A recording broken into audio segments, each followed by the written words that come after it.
Hello guys, welcome back. Rahul Gandhi ഉയർത്തിയ vote ചോരി വിവാദം രാജ്യമൊട്ടാകെ ചർച്ച ചെയ്യുകയാണ്.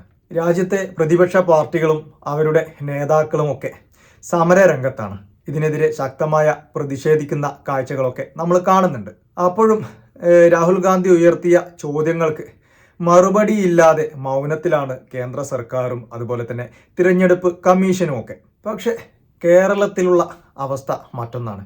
ഇവിടെയുള്ള മലനാടനടക്കമുള്ള ചില ആളുകളും അതുപോലെ തന്നെ സംഘപരിവാർ പ്രൊഫൈലുകളും ഇപ്പോൾ രാഹുൽ ഗാന്ധിയെയും പ്രിയങ്ക ഗാന്ധിയെയും ഒക്കെ ഈ ഒരു വിഷയത്തിൽ പരിഹസിച്ചുകൊണ്ട് രംഗത്ത് വരുന്ന കാഴ്ചയും നമ്മൾ കാണുന്നുണ്ട്. കഴിഞ്ഞ ദിവസം ഈ വോട്ട് ചോരി വിവാദവുമായി ബന്ധപ്പെട്ട് നടന്ന ഒരു പ്രതിഷേധ പരിപാടി, ഡൽഹിയിൽ നടന്ന ഒരു പ്രതിഷേധ പരിപാടി, ഇതിൽ പ്രതിപക്ഷ എംപിമാരൊക്കെ പങ്കെടുത്തിരുന്നു. അതിൻ്റെ ദൃശ്യങ്ങളും അതിനുശേഷം തുടർന്ന് പോലീസ് അവരെ അറസ്റ്റ് ചെയ്ത് നീക്കുന്നതൊക്കെ നമ്മൾ കണ്ടതാണ്.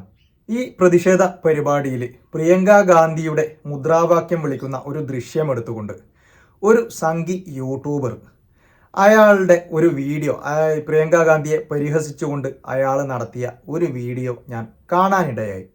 നമുക്ക് ആദ്യം ആ വീഡിയോ ഒന്ന് കണ്ടുവരാം. നമസ്കാരം.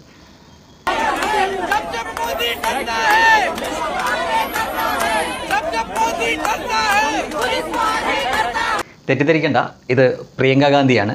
ഒരുപക്ഷെ മുംബൈയിലൊക്കെ പോയിട്ടുള്ളവർ ചിലപ്പോൾ വേറെ രീതിയിൽ തെറ്റിദ്ധരിക്കും. ലോക്കൽ ട്രെയിനൊക്കെ കാണുന്ന ആ ടീമൊന്നും അല്ല കേട്ടോ. ഇത് അവരൊരു താളത്തിൽ ഇങ്ങനെ പാട്ടുപാടി നരേന്ദ്രമോദിക്കെതിരെ താളം പിടിച്ച് മുദ്രാവാക്യം വിളിക്കുന്നുള്ളൂ. നിങ്ങളാരും തെറ്റിദ്ധരിക്കേണ്ട. അത് നമ്മുടെ വയനാട് MP പ്രിയങ്ക വാദ്രയാണ്. ഇനി എന്താ പറയുക, കഴിഞ്ഞ ദിവസം മുതൽ പ്രതിപക്ഷ നേതാവ് രാഹുൽ ഗാന്ധിയുടെ നേതൃത്വത്തിൽ ഈ ഇന്ത്യ മുന്നണിക്കാരെല്ലാം കൂടെ തൂത്തുപെറുക്കി എടുത്തിട്ട് 300 MP എന്നൊക്കെയാണ് പറഞ്ഞത്. എവിടുന്നാണ് ഈ 300 MP? ഇവർക്കൊന്നും മനസ്സിലാവുന്നില്ല. 300 MP ഉണ്ടെങ്കിൽ സുഖമായിട്ട് അവർക്ക് രാജ്യം ഭരിക്കാമല്ലോ. 272 MP മാർ മതി. ഇനി പാകിസ്ഥാനിൽ നിന്ന് ഇറക്കുമതി ചെയ്തോ എന്നറിയില്ല. ശരി, അതെന്തെങ്കിലും ആവട്ടെ. വായി വരുന്നത് കോതയ്ക്ക് പാട്ടാണല്ലോ. 300 MP എന്നൊക്കെ പറഞ്ഞിട്ട് 300 MP മാരെയൊന്നും നമുക്കവിടെ കാണാൻ പറ്റിയില്ല. ഇനി രാജ്യസഭയുടെ ചേർത്തിട്ടാണ് പറയുന്നതെങ്കിൽ കൂടിയും ലോകസഭയിൽ 99 MP മാർ കോൺഗ്രസിനും രാജ്യസഭയിൽ 27 അങ്ങനെ രണ്ടും കൂടെ ചേർത്താൽ 126 വരത്തുള്ളൂ. ഇനി ബാക്കി എല്ലാവരുടെയും കൂട്ടി ആണെങ്കിലും അത്രയൊന്നും വരില്ല. പിന്നെ ഏത് കണക്കാണെന്ന് എന്താ അറിയില്ല. ശരി, എന്തെങ്കിലും ആയിക്കോട്ടെ പോട്ടെ. എന്തായാലും ഇവർ നടത്തുന്ന ഈ സമരപ്രകസനം ഉണ്ടല്ലോ, ഇലക്ഷൻ കമ്മീഷനെതിരെ നടത്തുന്ന ഈ സമരപ്രകസനം ട്രോളന്മാർക്ക് ഒരുപാട് ചാകര നേടിക്കൊടുത്തിരിക്കുകയാണ്. ഇപ്പോൾ അവർക്ക് ശരിക്കും പറഞ്ഞു കഴിഞ്ഞാൽ ചാകര തന്നെയാണ്. ഇതാ മറ്റൊരു കാഴ്ച കാണുക. ഇത് മഹുവ മൊയ്ത്ര എന്ന തൃണമൂൽ കോൺഗ്രസിൻ്റെ MP ആണ്. അവർക്ക് വയ്യ, സമരം ചെയ്ത് അവർ ക്ഷീണിച്ച് കിടക്കുകയാണ്. പക്ഷേ അങ്ങനെ കിടന്ന കിടപ്പിലും അവർ പറക്കുന്ന ഉമ്മ ആർക്കോ കൊടുക്കുന്നുണ്ട്. ശ്രദ്ധിച്ചാൽ നിങ്ങൾക്കത് മനസ്സിലാവും. ഫ്ലൈയിങ് കിസ് എന്നൊക്കെ ഇംഗ്ലീഷിൽ പറയും. ആ സാധനമാണ് അവർ ചെയ്യുന്നത്. അവർക്ക് വയ്യെങ്കിലും ആരൊക്കെ വീശി കൊടുക്കുന്നുണ്ട്. പക്ഷേ ആ കിടന്ന കിടപ്പിലും ഉമ്മ കൊടുക്കാൻ അവർ മടിച്ചിട്ടില്ല എന്നാണ് കാണുന്നത്. ഇന്ന് സോഷ്യൽ മീഡിയയുടെ കാലമാണ്. ആധുനിക സാങ്കേതിക വിദ്യകളെല്ലാം ഉണ്ട്.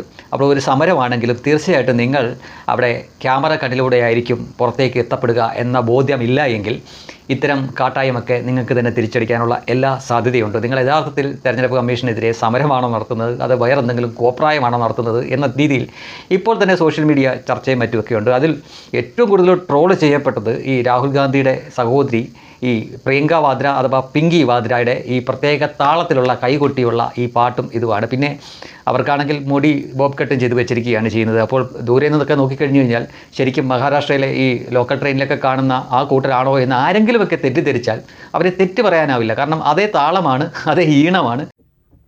ഞാൻ പ്രിയങ്ക ഗാന്ധിയുടെ ആരാധകനൊന്നുമല്ല.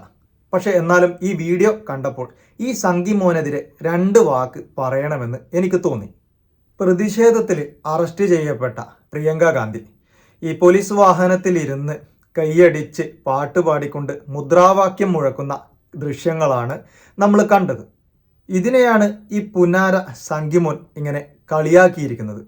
അവനിത് കണ്ടപ്പോൾ മുംബൈയിലെ ട്രെയിനിലെ ഒരു പ്രത്യേക വിഭാഗത്തെ ഓർമ്മ വന്നത്രേ. തെറ്റിദ്ധരിക്കേണ്ട, ഇത് മുംബൈയിലെ ട്രെയിനുകളിൽ കാണുന്ന പ്രത്യേക വിഭാഗക്കാരൊന്നുമല്ല. ഇത് വയനാട്ടിലെ MP പ്രിയങ്ക ഗാന്ധിയാണ് എന്നാണ് ഇയാൾ പരിഹസിച്ച് പറഞ്ഞതും ശേഷം കുരങ്ങ് ചിരിക്കുന്നത് പോലെ ഒരു വളിച്ച ചിരിയും. ബുദ്ധിയും ബോധവുമുള്ള മനുഷ്യർക്കൊന്നും യാതൊരു തെറ്റിദ്ധാരണയും ഈ കാര്യത്തിലില്ല. തെറ്റിദ്ധാരണ ഉണ്ടെങ്കിൽ അത് തലയിൽ ചാണകമുള്ള നിന്നെപ്പോലെയുള്ള ചില സംഘികൾക്കായിരിക്കും. ഈ രാജ്യത്തെന്നല്ല ലോകത്ത് തന്നെ പ്രശസ്തരായിട്ടുള്ള രാഹുൽ ഗാന്ധിയും പ്രിയങ്ക വാദ്രയുമൊക്കെ എവിടെ കിടക്കുന്നു? ഈ കൊണക്കുന്ന മൈത്താണ്ടിമോൻ എവിടെ കിടക്കുന്നു? ഇവനെയൊക്കെ ആർക്കറിയാം? രാഷ്ട്രീയമായ വിരോധമൊക്കെ നമുക്ക് പലർക്കും അങ്ങോട്ടും ഇങ്ങോട്ടുമൊക്കെ ഉണ്ടാവാം. പക്ഷെ അതിനെയൊക്കെ മാന്യമായിട്ട് നേരിടാനും മറുപടി പറയാനും ആദ്യം പഠിക്കണം. അല്ലാതെ ഉത്തരം മുട്ടുമ്പോൾ ഇങ്ങനെ കുത്തിയിരുന്ന് കൊഞ്ഞനം കാട്ടിയിട്ട് യാതൊരു കാര്യവുമില്ല. പിന്നെ ഇങ്ങനെ പരിഹസിക്കാനാണെങ്കിൽ ഇതിനേക്കാൾ വൃത്തികെട്ട മോന്തയുമായി നടക്കുന്ന ഒരുപാട് സംഘി നേതാക്കൾ സ്വന്തം ആലയിൽ തന്നെ ഉണ്ട്.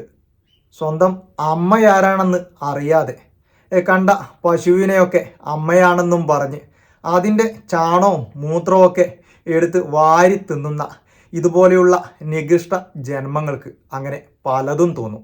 ഈ പ്രിയങ്ക വാദ്രയെയും അവരുടെ കുടുംബത്തെയുമൊക്കെ അറിയാത്തവർ വളരെ ചുരുക്കമായിരിക്കും. പക്ഷെ ചാണകക്കുഴിയിലുള്ള പുഴുവിനെ പോലെയുള്ള നിന്നെയൊക്കെ ഇവിടെ ആർക്കാണ് അറിയുന്നത്? പിന്നെ ഇവൻ ചോദിക്കുന്നത് ഇവർക്ക് എവിടെയാണ് 300 MP-മാരൊക്കെ? 300 MP-മാരെ വെച്ചാണ് ഈ പ്രതിഷേധം നടത്തിയത് എന്നൊക്കെയാണ് അവകാശപ്പെടുന്നത്. ഇവർക്ക് അതിന് മാത്രം MP-മാരില്ലല്ലോ. പിന്നെ എങ്ങനെയാണ് ഇത് പാകിസ്ഥാനിൽ നിന്നോ മറ്റോ കൊണ്ടുവന്നവരെയും കൂടി ചേർത്താണോ പറയുന്നത്? ഇനിയിപ്പോൾ ഇന്ത്യ മുന്നണിയിലുള്ള MP-മാരെ തന്നെ കൂട്ടിക്കഴിഞ്ഞാൽ തന്നെ 300 MP-മാർ ആകില്ലല്ലോ എന്നൊക്കെയാണ് ഇവൻ പറയുന്നത്. നമുക്ക് അതൊന്ന് നോക്കാം. 543 അംഗങ്ങളുള്ള ലോക്സഭയിൽ 235 അംഗങ്ങൾ ഇന്ത്യ ബ്ലോക്കിന് സ്വന്തമായിട്ടുണ്ട്. 245 അംഗങ്ങളുള്ള രാജ്യസഭയിൽ 78 അംഗങ്ങളും ഇവർക്കുണ്ട്. ഇത് രണ്ടും കൂടി കൂട്ടിയാൽ സ്കൂളിൽ പോയവർക്കൊക്കെ 300-ന് മേലെയാവും. ഇനി ശാഖയിൽ പോയവർക്കാണെങ്കിൽ സംശയമുണ്ട്. എന്തായാലും ഈ വോട്ട് ചോരി വിവാദങ്ങളുമായി ബന്ധപ്പെട്ട വിഷയങ്ങളൊക്കെ സംഘികളെ വല്ലാതെ അസ്വസ്ഥരാക്കുന്നുണ്ട്. അതിൻ്റെ ചുരുക്കാണ് ഈ കാട്ടിക്കൂട്ടുന്നതൊക്കെ. എന്തായാലും പ്രതിഷേധങ്ങൾ തുടരട്ടെ. കുരു പൊട്ടുന്നവരുടെ കുരുവൊക്കെ ഇങ്ങനെ പൊട്ടിത്തീരട്ടെ.